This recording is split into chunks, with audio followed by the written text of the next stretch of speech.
Order in the court. Right now on Award Winners, we're looking at how a law firm is driving business using client stories to create some of the most engaging brand podcasts you will ever hear. Worldwide, brands are engaging with customers through podcasts. These are the stories behind outstanding brand podcasts, so you can listen, learn, and be inspired by the best. These are the Award Winners from dustpod.io. With over 700 employees in 40 offices nationally, Shine Lawyers is one of Australia's leading law firms. They are a consumer-focused firm helping ordinary Australians across a range of compensation and other cases. Their senior media advisor is David Lewis. The story comes first and the firm comes second. That's how you get people in. People are more likely to think fondly about Shine Lawyers if we moved them, if they felt an emotional connection to our client, if they felt angry about an injustice, then we've succeeded.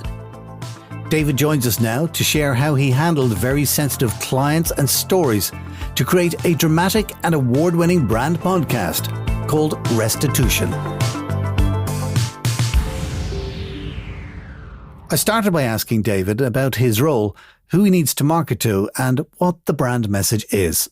Yeah, so I'm employed at Shine Lawyers as a senior media advisor, which is a fancy name for publicist, essentially. So Shine Lawyers runs a lot of class actions. We're a plaintiff law firm.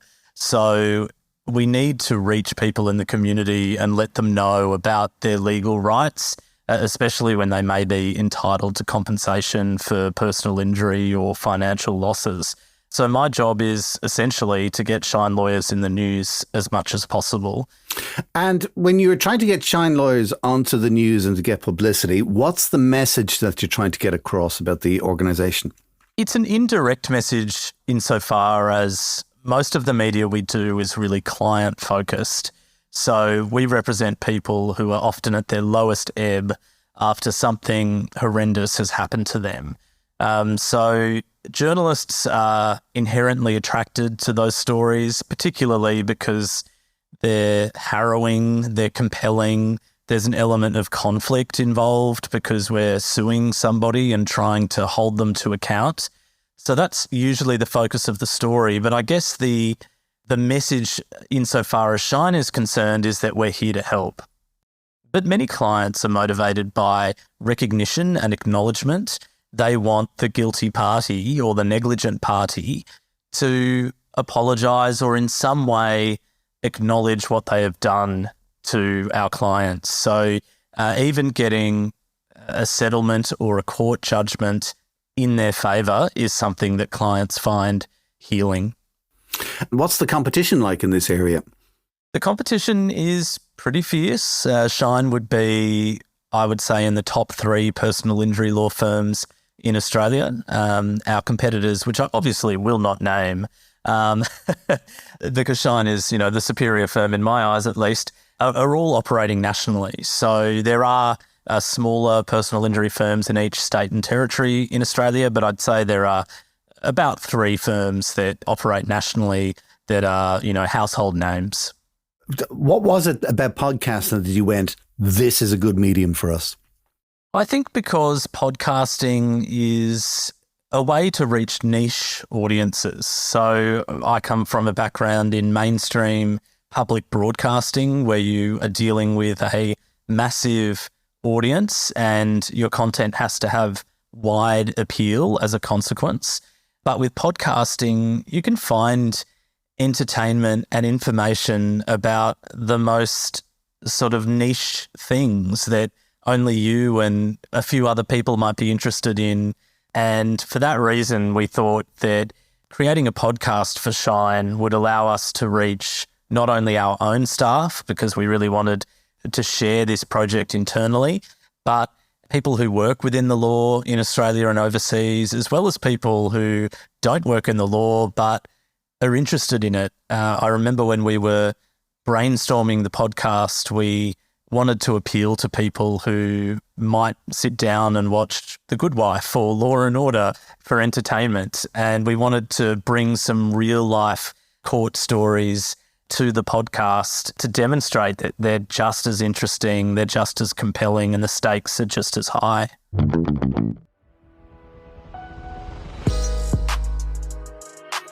Hi, I'm David Lewis, and this is Restitution, a show about people who have been wronged and the lawyers trying to make it right.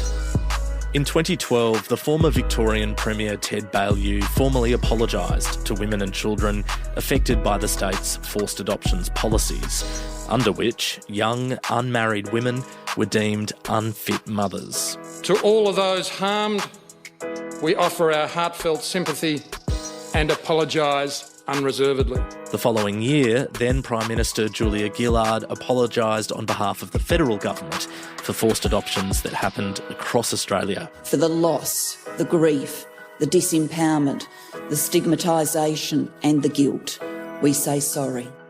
But until recently, these words weren't followed up with meaningful action. You'll hear from a lawyer shortly on why it's been so hard to secure compensation for affected mothers and children.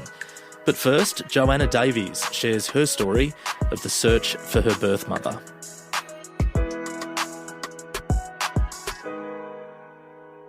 Jo, when did you first learn that your adoptive mother wasn't your birth mother? When I was 5. Wow, so you were quite young. Many of the stories on the Restitution podcast are very intimate or personal, or have had a dramatic effect on someone's life. I asked David, how does he get clients to come and record their stories to be heard on the podcast? You raise a good point. It can be daunting to have a microphone placed in front of you and then that red light in the podcast studio starts flashing, record. And, you know, we're dealing with people who in some cases have PTSD, and the simple act, well, not so simple act of retelling their story can be re-traumatising potentially. So, yeah, some people were nervous, but I think they knew that it was a safe space. That was something I was really committed to conveying to them. You know, this was not a media outlet detached from Shine with its own agenda. This is a firm they've worked with that secured for them an outcome they wanted, and it was a sort of celebration of where we've come and where we're going. And so most clients got on board with that message. And how did you make the approach to them? How did you introduce it? It depends on the client. So some clients I reached out to without any introduction from their lawyer. So it's a bit of a cold calling scenario. And it's just about being completely transparent with people. You know, it's about being friendly. It's about explaining who you are, explaining what you're doing, explaining why you think they could make a valuable contribution to the podcast, why you think audiences would be interested in their story. And I did find that the clients, although the legal case had been and gone, were still profoundly impacted by it. And so many actually wanted to speak. So it was quite liberating, I think, for many of our clients to be able to tell their story in their own words rather than through the rather clinical language that you find in a statement of claim or a court judgment. And like you're a dab hand and you're well used to audio equipment and editing. Tell me about the time commitment that was involved in that. Yeah, it's quite a big undertaking, especially when you're working full time and you still have to complete your daily tasks. So I can't just say, no, sorry, I'm in the podcast studio today. I've still got to perform those duties. So I just sort of made it work, basically. It would basically take about a week of recording, possibly 2. And then I would try to script an episode each week and send the script and all the audio to the editor to turn around within that week. And then we'd move on to the next episode. So all in all, a couple of months, probably 3 months per season so far.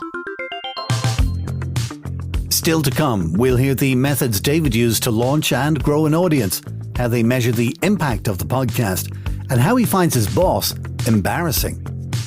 In a good way. If you feel a brand podcast could work for you, here are 3 simple things you can do today to get started. 1. Visit our website to get more information and guides on how podcasts work specifically for brands, along with lots more examples of award-winning brand podcasts to inspire you. 2. You can call us with your questions and we're happy to help. 3. You could consider working with us, so you do all the fun stuff and we do everything else. Find that information on our website at dustpod.io. Award-winning podcasts all have to start with an episode 1 and build an audience from there. For Shine Lawyer's Restitution podcast, David built his success by carefully targeting the audience he wanted to appeal to. We identified 3 audiences, really. The first was our people. So we would announce the podcast on the intranet, on the Shine Lawyers website. We were distributing links of the podcast to our lawyers as well to listen to, encouraging them to share the podcast on social media, so primarily LinkedIn, in the hope of reaching law students, legal academics, barristers, solicitors and the like. If we felt that the story had some news value, perhaps we had revealed something new or discovered a development that hadn't been reported or placed on the public record before, then we'd prepare a press release and either pitch that to a journalist as an exclusive story, or we'd distribute it far and wide and hope that it got picked up. So that was probably the exception rather than the rule. But we did do that on a number of occasions to pick up some external publicity. And then there's, of course, advertising. So we did, for season 2, create some advertisements that were played on commercial radio in Australia. Was that effective, using paid advertising? You know what? I think it was no more effective than the organic push, to be honest. I mean, we did see a spike in listeners, and the advertising was aired at a time when we weren't promoting the podcast ourselves through our own means. So, yeah, it was effective, but I think the spike was about as big as when we were actually directly reaching out to people we knew would be interested rather than casting the net wide. Have you tried any other paid avenues, like, using social media or Google ads or putting ads into other podcasts? Yeah, we did use some social media posts. So I remember we did a few TikTok stories, I believe. I don't know for sure whether this was, causal link or not, but the episodes we did TikTok videos for were, generally speaking, the most downloaded. Did you use the stories that you were getting in the podcast to complement other formats, like, blogs or website articles? You mentioned video as well. You've actually hit on a really crucial point. One of the sort of expectations of creating a podcast from within a company, I think, is that it's going to somehow be an extension of your advertising. So I worked really hard in the beginning to make sure that everybody understood and agreed with the approach, which was the story comes first and the firm comes second. Because no matter if you're, for example, a lover of Coca-Cola, you drink it every day, you're probably still unlikely to listen to a Coca-Cola podcast just because it's a podcast by Coca-Cola. You know what I mean? There has to be a compelling story that makes someone want to listen. And that's how you get people in. And you've got to deliver on that promise. As you say, the advertising is almost indirect, and it's a little, it's not in your face, I guess is what I'm trying to say. People are more likely to think fondly about Shine Lawyers after listening to the podcast if we moved them, if they felt an emotional connection to our client, if they felt angry about an injustice, if they laughed, if they got some sort of entertainment and information from the podcast, then we've succeeded. It's not about taking marketing slogans and jamming it down people's throats. So I think that's something that all companies and organisations could benefit from doing. I could not have said that better myself. You're absolutely right. The one thing that does come back though from those upstairs is they're always looking for numbers. What numbers and how did it do? And wreck your head. How did you measure the success of the podcast? Yeah, we definitely were not fussed about downloads. Once we achieved more downloads than we had employees, we considered that a success. You know, we figured everyone in the company has listened to it, or, you know, a third of the people in the firm have listened to it 3 times or whatever it may be. So there wasn't any fixation on that, which was great. This was really about creating an origin story for Shine. The podcast was seen as a everlasting resource, really. So it's on our website for potential clients, for anyone who's interested. It's on our intranet for our staff, you know, the book and the podcast. It's part of our history. It's part of our storytelling culture, which we do have at Shine. And that was really what it was about, creating something that was of high quality, that we could be proud of and that we could stand behind. So there's one thing about numbers and and then there's also the podcast can have an impact. Is there any particular story you can think of, or any particular way that where the podcast has actually made a good impact for the firm? Yeah, I mean, I think that the podcast has informed people within the firm about some really incredible cases in the firm's history that they weren't previously aware of, both good and bad. One of the things I love about Shine is our managing director and CEO, Simon Morrison, has no qualms talking about failure. In fact, he would regularly tell a story about when he launched a class action against McDonald's and lost. And our class actions department leader at the time used to hate Simon telling the story. She thought it was embarrassing. You know, we're trying to position ourselves as, you know, one of the best class action firms in the country. As a winner. Yeah, exactly. Why would you talk about losing? Yeah. That's the opposite of what you should be doing. But Simon's advice to lawyers is to go to trial and lose. You'll become a better lawyer for having done that. I've spoken to class action lawyers at Shine who are embarrassed by this case and wish you would stop talking about it. Why do you speak about it? It's funny, I have heard that in the firm that at one point there was apparently a directive not to talk about this case because it involved a loss, and you never talk about a loss. And I find that breathtaking. When new lawyers join the firm, I often say to them, what I want you to do is take a case to trial and lose it. And they look at you like you're crazy. And the reasoning for that is you don't learn how to become a really good litigator until you've actually lost a trial. And any lawyer that says they've never lost a trial is not a lawyer that's actually taken risks for their clients.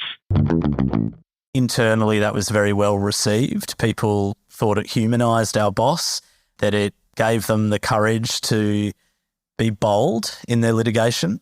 And, you know, other stories, when you're a part of a big organisation and you're really busy, often you don't know what your colleagues are getting up to. And when you listen to half an hour of, you know, interviews with a lawyer and a client, and they're talking about, you know, the practice of forced adoptions and being reunited with their biological parents, or they're talking about a client they were fighting for who became so sick with silicosis that they died before the case could be resolved and the lawyer was left to pick up the pieces. I mean, these are high stakes situations that your colleagues are going through every day that you may not be aware of. So if anything, I think it's brought people closer and it's become a source of inspiration for our legal teams. And does it last long? Yeah, we still get downloads every day, which is encouraging. I mean, we release this everywhere we could, so Spotify, Apple, Google, and so on. And obviously the traffic spikes when we're releasing fresh content and promoting that content, but it's still bubbling away. So, you know, we're redesigning our website at the moment and they've created a page for the podcast. So the firm certainly intends to keep it around for as long as possible. As well as being inspiration, do you think the podcast has won any new business for the firm? Yeah, absolutely. Anecdotally, you know, I've heard that it has brought people in. It's also raised the profile of our lawyers in their particular field of expertise. And when we do media with lawyers in general, that is often the result. And people will call and they won't just say, I want a lawyer or I need a lawyer. It's I want Roger Singh or I want Lisa Flynn. So these people do develop a reputation that gathers momentum for sure. For anybody who is in kind of marketing and they're thinking about doing a podcast, what advice would you give? My advice would be to figure out what it is you want to say and then align that with an audience you think will want to hear that. First of all, if a marketing department is thinking about doing a podcast, the first thing that department should do is reach out to an organisation or an individual that has experience in storytelling, because podcasting is a very different beast to marketing. So, you know, it's no accident that there's been a proliferation of private businesses that are basically working with corporations to create podcasts because, you know, you need someone who knows how to tell a story, who knows how to construct a narrative, who isn't so institutionalized that they can't spot what, you know, Joe Blow down in the local pub would be interested in, you know, unless, of course, you're not doing the podcast for the mainstream audience, which goes back to my original point. You really need to know, like, who is going to listen to this thing and why are we doing it? Are we doing it because our competitors are doing it and we thought it would be cool because that's a pretty crappy reason to do a podcast? Or are we doing it because we've actually got so much amazing advice or information or stories to share that we can hardly help ourselves, which is definitely how I felt.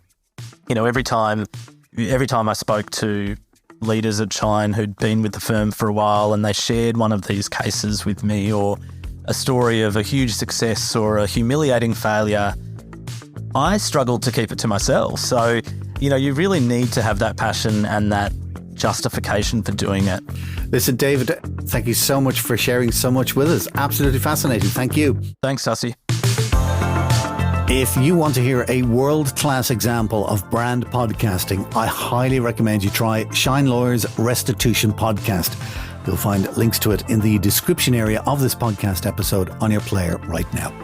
My thanks again to David for sharing with us how the podcast is creating such a solid connection and engagement with new clients and some of the clever techniques he's used to make it a success. If you are considering a podcast for your company or brand, you'll find some great resources on our website at dustpod.io. If you like, you can also arrange a complimentary call to see how a podcast could work for your brand specifically. Or you could consider working with us so you get to do the fun stuff and we do everything else.